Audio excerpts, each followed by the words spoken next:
நிச்சயமாக பாரதிய ஜனதா இந்த இடத்தில் தாங்கள் தான் முதல்வராக ஆக வேண்டும் என்பதை அவர்கள் உறுதிப்படுத்துவார்கள் எனக்கு முன்னமே தெரிஞ்சிருந்தது. ஏன்னா நாளடைவில் என்ன ஆச்சுன்னா நீங்கள் பார்த்தீங்கன்னா இது மகாராஷ்டிரா நடந்திருக்கு, இப்போ பீகாரில் நடக்குது. மகாராஷ்டிராவில் சிவசேனைக்கு ஜூனியர் பார்ட்னராகத்தான் பாரதிய ஜனதா தன்னுடைய அரசியலை ஆரம்பித்தது. ஆனால் கொஞ்சம் கொஞ்சமாக அது விரிவடைந்து கொண்டே போய் இன்றைக்கு தனியான மிகப்பெரிய கட்சியாக அங்கே விளங்குகிறது. பீகாரில் அதே தான் இருக்கு. நிதிஷ்குமாருடைய ஜூனியர் பார்ட்னராகத்தான் பாரதிய ஜனதா பீகாரில் ஆரம்பித்தது.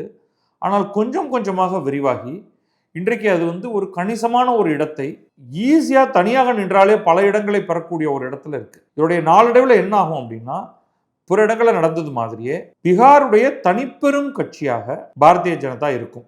இரண்டாவது ஒரு ஜூனியர் பார்ட்னராகத்தான் நிதிஷ்குமாருடைய ஜேடியு இருக்க முடியும். ஏன்னா அவர்களுடைய ஸ்ட்ரக்சர் அப்படி. நீங்கள் ஏற்கனவே குடும்ப கட்சியாக மாறிவிட்டதற்கு பிறகு அது சுருங்கத்தான் தொடங்குமே தவிர அது விரிவடைவதற்கான வாய்ப்பே இல்லை. அது சுருங்க சுருங்க அதன் இடத்தை அங்கிருந்த ஆட்கள் பிஜேபியில் சேருவாங்க அப்படின்னு நான் நினைக்கல.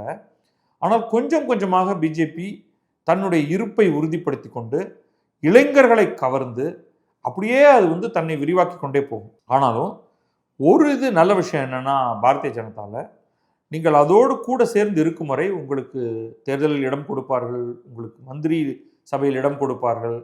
ஆனால் என்ன கொஞ்சம் கொஞ்சமாக உங்களுடைய இடம் குறைஞ்சிக்கிட்டே வரும். இதில் மாற்று கருத்து இல்லை.